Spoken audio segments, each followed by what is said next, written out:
Hi and hello there, Aquarius. So yan no, ang gagawin natin ngayon is yung no contact situation, possible thoughts, movements, actions, plans, or niisip niya rito tungkol sa inyo. Maaari tayong makakuha ng isa o dalawang energies na most clinging sa iyo, no? Sa iyong energy. So bago yan, no, batiin muna natin lahat. Hi pala sa ating mga new subscribers. Ako po si Yan.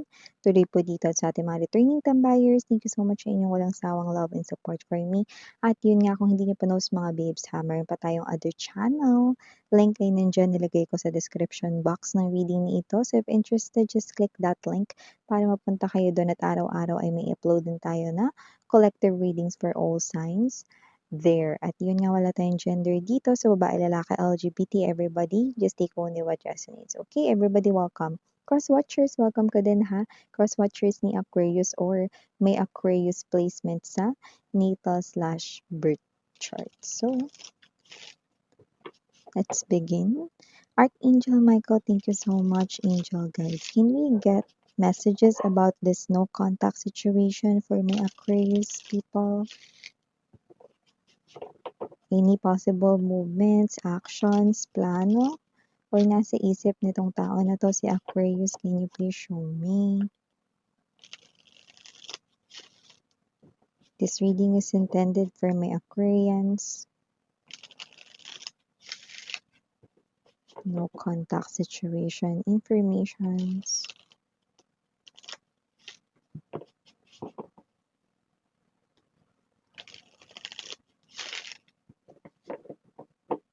Okay, so let's go ahead and check these energies right here for you guys. But you do have here the energy of the Queen of Flutes, the Five of Rings, the Three of Roses.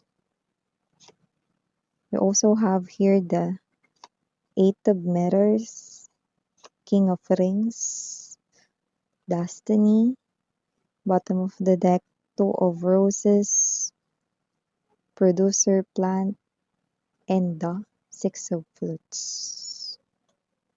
Oh, timeless ito pero ito ay mukhang nangyayari na sa iba sa inyo ngayon at posibleng ito ay mangyayari na, no? So nakita ko na mangyayari ito or nangyayari ito, no, kapagka meron na kayo rito, no, na iba ritong nagugustuhan, no? So kung sino man tong no contact situation, this is an ex right here who hurt you so badly. This is someone here you gave your all. Yung iba nakita ko gumastos pa kayo ng pera for this person here, no? So, sa nakikita natin dito, Aquarius, no, kung sino man tong person na to, no, actually gusto niya na ritong bumalik sa'yo, kaya lang meron pang isang energies na humaharang din dito. Possible na meron siyang kakonek na iba, no? So, lumalabas na kung sino man yon, pwedeng mapera yon. Basta may energy na may dahilan kung ba't hindi niya yun maiwan-iwanan. Yan, no?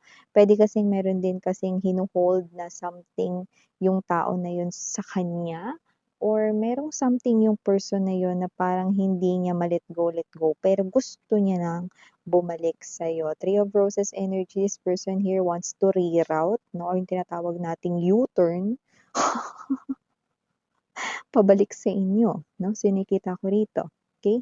At kung sino man tong energy na to na mas marirealize niya rito, no? Kung ano yung nawala sa kanya, kung sino ang nawala sa kanya rito, no? Kapag nakita niya kayong may kapiling ng iba. Yan, no? Well, sa mga darating na mga susunod na mga araw, mga linggo, magsisimula niya na kayo ritong ma-miss pa ng todo. At kahit nakasama niya si third party, ang isip niya ay lumilipad. Okay? Ba't ganun yung paglipad, miss yan? Parang yung ano lang. Kasing liit ng pakpak ng sisiyo. Yes. Exactly. Nadali mo. Bakit? Kasi hindi niya rito magawang makaalpas. Hindi niya makalipad ng maayos dito, no? Ang pakpak niya, it is because this person here is pwedeng may hindi pa siya kayang magbitaw-bitawan sa person na yon, no? Yung iba, kung yun ay taong, kasi King of Rings, mapera to guys. Puwedeng mapera kasi yun, nakukuha niya yung mga luho niya. So, parang ang energy nung iba sa kanila, ng ex ninyo na no contact kayo rito 'no, is that puwedeng hindi niya pa mabitiw-bitiwan yung luho niya 'no. Baka may mga gusto pa siyang bilhin o hindi pa tapos yung listahan ng mga gusto niyang bilhin, kaya hindi niya pa mabitiw-bitiwan itong energy na ka-connect niya ngayon 'no. At kung sino man yun, kung hindi naman ito tungkol sa materyal na bagay, parang meron ditong information na pinanghahawakan yung tao na yun sa kanya, kaya hindi siya puwedeng umalis 'no. I don't know what that specifically is, pero kaya ko yun sinasabi at inuulit kasi yun yung nakukuha ko rito to some of them, okay. So, you are inside your person's mind, in your ex mind, yan 'no, yan 'no. In your head, zombie, yeah, zombie, zombie, mukha na siyang zombie. Zombie na may breed ng panda sa eye bags, 'di ba? So, nakikita ko rito na this person here is up all night thinking and looking at his or her phone. Bakit? Kasi gusto niya ritong mag-message sa inyo pero hindi niya yun ginagawa kasi puwedeng may nakabantay or whatsoever 'no, at medyo natatagalan siya rito 'no, kaya nga may papasok na eksena yung bagong tao, may bagong taong darating sa buhay mo kasi 'no, at yun yung lumalabas with the date card 'no. Possible kasi na yun na yung maging kapalit ng ex mo sa puso mo 'no. So, nakikita ko rito 'no na maaaring magkagusto ka sa iba at 'pag nangyari yun with the producer plant 'no, dito na magkakaroon rito ng actually, yung movement na yun medyo hindi pa rin ako pasado sa kanya. Bakit? Kasi yung movement na 'to, gagawin niya kahit ka-connect niya pa yung third party. Ibig sabihin gagawa siya ng movement sa inyo 'no, like ime-message niya kayo 'no, kasi masasaktan siya rito, eh. Nakikita niya kayo ritong happy na sa iba 'no, eh, gusto niya ngang bumalik rito kaya nga lang meron pa ritong parang nagiging problema. Either yung luho niya yun dahil maluho siya o meron pinanghahawakan yung third party sa kanya 'no, kaya hindi siya makaalis. So, alin man dun yung dahilan nakikita ko rito 'no, na ito yung person na, gagawa ng mga sneaky movements 'no, pero hindi niya pa nabibitiwan yung third party, okey? So, siyempre tagilid tayo dun. Pero yung pagsisisi niya legit, nakikita niya rito na mas better kayo kaysa dun sa third party, okey? So, parang may bahid rin ng pagsisisi talaga rito 'no, sa energy ng person na ito. So, kung sino man siya, araw-araw niya kayong iniisip rito 'no, at nakikita ko rito na kung binura niya man ang lahat ng mga pictures ninyo together 'no, nakita ko rito 'no, na meron siya ritong i-dinownload 'no, at yun yung kanya ritong possible na tinitingnan ng patago, 'yan.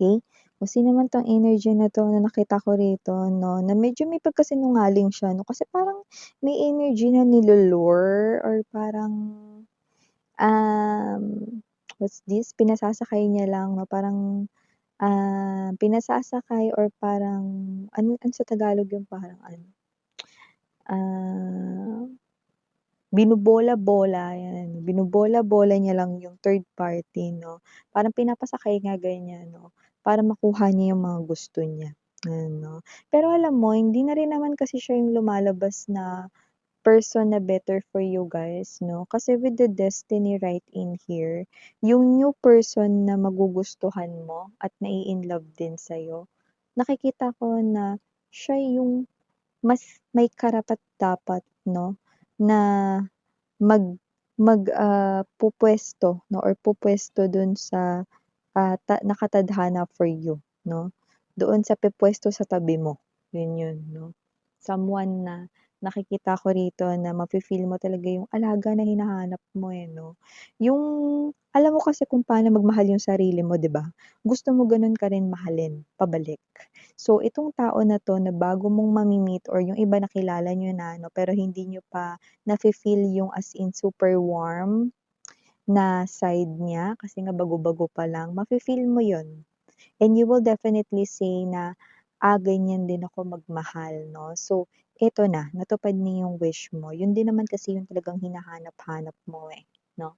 when it comes to a partner 'no or makakasama habang buhay. So, wala tayong gender dito, LGBTQs of course welcome din kayo 'no. So, kung sino man ito, companion for life, yun yung nakikita ko dito 'no. Pero yun nga, nakikita ko na ime-message pa rin kayo nitong ex mo 'no. Kasi sino bang may sabing naka-move on 'to sa inyo?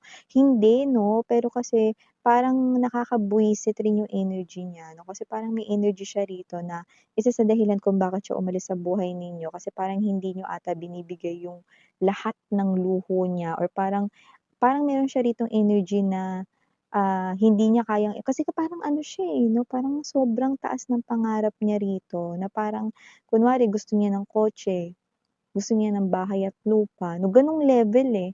Parang sinasabi niya na hindi mo 'yun kayang ibigay sa kanya, eh. Okey, may gano'n siyang klase ng energy rito. So, kaya hindi ko rin pinagtitiwalaan yung energy niya 'no, kasi bukod sa tamad siya, taas-taas ng pangarap, tamad. Ayan 'no, puwede rin 'yun yung nakukuha niya rito sa third party niya, puwede rin kasing mayaman 'yun, eh, mm, okey? So ito yung nakikita natin dito sa person na no contact kayo, kokontakin pa rin kayo nito pero kagaya ng mga binanggit ko kanina 'no, sana ay nakita ninyo ang mga red flags mga babes 'no, at sana nabigyan rin kayo rito 'no ng paunang, advice 'no na may taong better para sa inyo na lumalabas dito, okey? So ito yung mga messages right here for you guys. Again, I'm Miriana, only for the girls and Yana, do not for the boys. Sarang heyo, love and light, annyeong.